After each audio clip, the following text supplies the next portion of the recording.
In 2010, AMC was at the peak in its TV history, with current runs of shows like Mad Men and the critically acclaimed Breaking Bad. Later that same year, on October 31st, The Walking Dead premiered to an audience of 5 million in the United States, an adaptation of a comic book series by the same name that began only 7 years before and had yet to finish its current run, beginning the bizarre world of The Walking Dead, TV's strangest franchise. Hot diggity dog!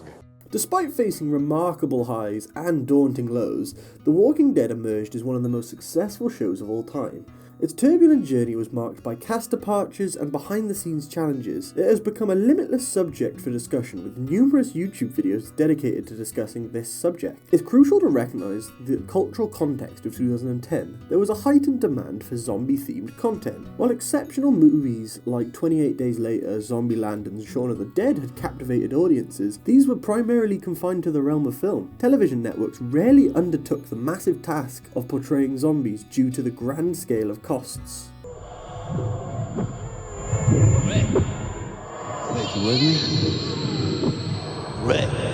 Fast forward to today, and The Walking Dead is no longer a series but a franchise, now encompassing 6 spin-off shows, each with their own level of quality, none that have managed to surpass the original show's quality. The franchise has also witnessed an unexpected number of unsuccessful games, with a few exceptions like those by Telltale. Additionally, an abundance of lackluster phone games, all living up to the less than stellar expectations for a Walking Dead phone game. One of the main reasons I think The Walking Dead has gone so off the rails is its choice to not fully adapt the comics and instead forge its own path. While some deviations were necessary for the television adaptation, others seemed designed to merely extend the series artificially. The practice of splitting seasons into 2 parts often led to the need for cliffhangers to align with said breaks, resulting in filler episodes that were absent from the original comics. This deviation from the source material caused disruptions in the narrative flow and veered away from the main objective of the storyline. Converting one form of media into another through adaptation poses a challenge. When compared with adaptations such as Halo, The Walking Dead appears to be a masterpiece. However, when placed alongside series like The Last of Us, opinions tend to shift. We're not sick. Jesus Christ, Frank, you just killed a kid! When adapting a story like The Walking Dead, a big part of it is the element of surprise. Deaths are intended to shock you, you are not supposed to see what's coming around the corner.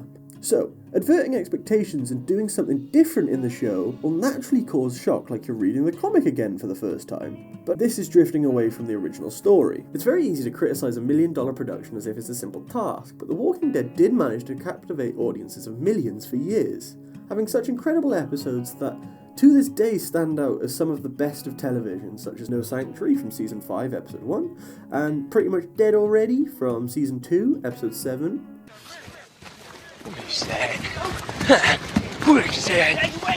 The lead characters in the main series also carry the entire franchise, in all honesty. The amazing acting from characters like Rick, Negan, Michonne, they allow you to connect to the characters in a different way than you would in the comics. It may not always be the best written dialogue, neither the scenes, but the cast always manage to take it to the next level when needed. Quickly just talking about the games again, The Walking Dead has been subject to some shockingly bad games. If it be the abandoned title like Overkill, or just the clear cash grab like Game Mill's Destinies, or even the Daryl game for the Xbox 360. I honestly have no clue how these games keep happening. It feels like AMC is so desperate for The Walking Dead to be a popular game that they'll just let anyone have a go. There have been a few successes in the form of like the Telltale games, as I mentioned before, which are extremely popular within themselves, and they've managed to stay separate from the AMC universe.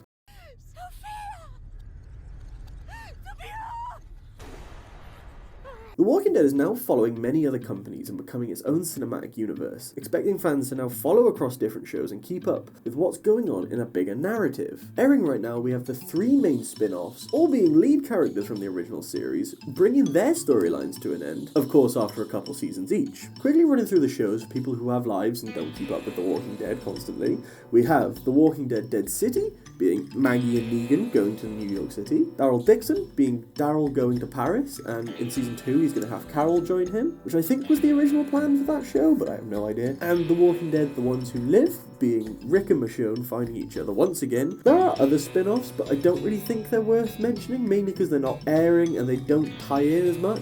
Fear the Walking Dead is a little bit worth mentioning, but it's only ever really treated as a bin for characters that are no longer wanted in the main show. I think it's important to point out that a spin-off serves as an amazing jumping on point for new fans.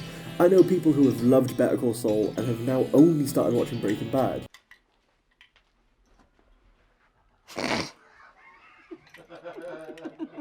I know it was my fantasy, but I hope you got some enjoyment. All of the Walking Dead spin-offs recently are continuous narratives from the main characters of the original stories, making these serve as separate 12th seasons for the main series. Focusing on the main three, they are riddled with missed opportunities and covering story ground we've already seen before. At the end of the original series, they introduced the fact that the zombies could be evolving. They could be getting smarter, faster, and stronger. This was what I figured we'd see more of in these spin-offs. Our old characters having to learn new quirks into the world, or with them having to go to such different places, I thought we'd be introduced to new variants of zombies along the way. They have done little bits of this, but only have ever felt like an afterthought. All these elements of the undead seem to be buried underneath relentless amounts of character drama. Knock, knock.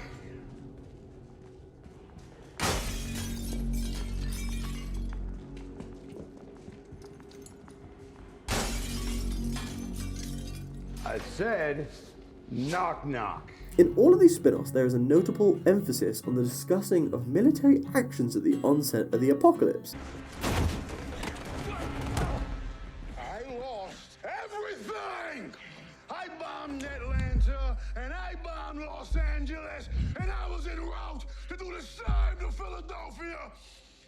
I think it's important to highlight this because it seems to be an overlooked fact that we're over 15 years into the apocalypse by now. Most characters wouldn't even remember the beginning, let alone care. There's plenty of overlooked details. To illustrate, in one scene of The Walking Dead, The Ones Who Live, amidst the bomb attack where Michonne and her unusual group seek refuge in a shop, it appears untouched, as if it's the first day of the apocalypse. It's disappointing that more effort isn't directed towards evolving the series. Instead, it feels like they primarily focus on expanding the franchise.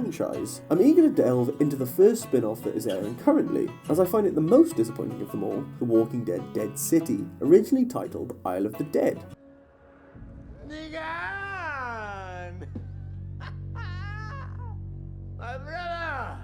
I had high hopes for this series, particularly because I'm fond of Negan. His journey from villain to hero is a common arc, but it was very well done and I found it personally engaging. Although I wasn't very fussed on Maggie's presence, I was open to it. Setting the series in New York City was an intriguing choice, but unfortunately, it's really underutilized. The show fails to captivate that unique aspects of the setting. We only get glimpses of overgrown buildings in the final episode, and while there's a unique concept introduced, the main villain utilising the dead to produce methane for fuel, it remains largely unexplored.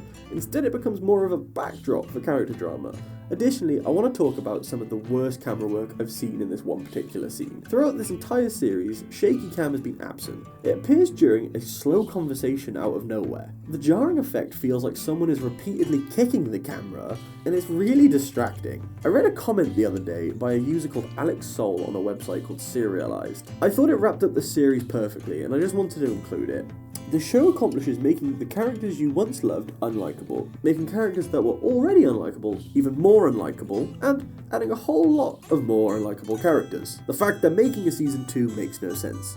He still gave it 2 stars though. In Dead City, each episode is just as polarizing as the last, with every plot feeling like it makes less and less sense. There's a hilarious scene where within the span of a minute, someone says that they're only living because of how much they love someone, who then dies instantly afterwards. It's simply just lazy writing. I gave up our hideouts to stay alive, to get back to Amaya. But I had to try. For Amaya. For our...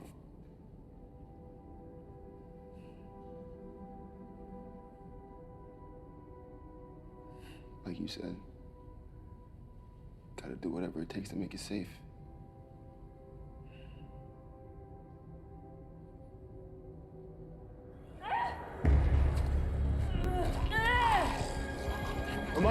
How about the massive walker that is meant to be a lot of other walkers melted down together? It's just useless. It's got like 5 mouths and yet none of them could bite Maggie with her plot armor in this scene. At least there's a second season to look forward to, meaning that this story also doesn't come to a close yet again, making the first season sort of feel like another mid-season break.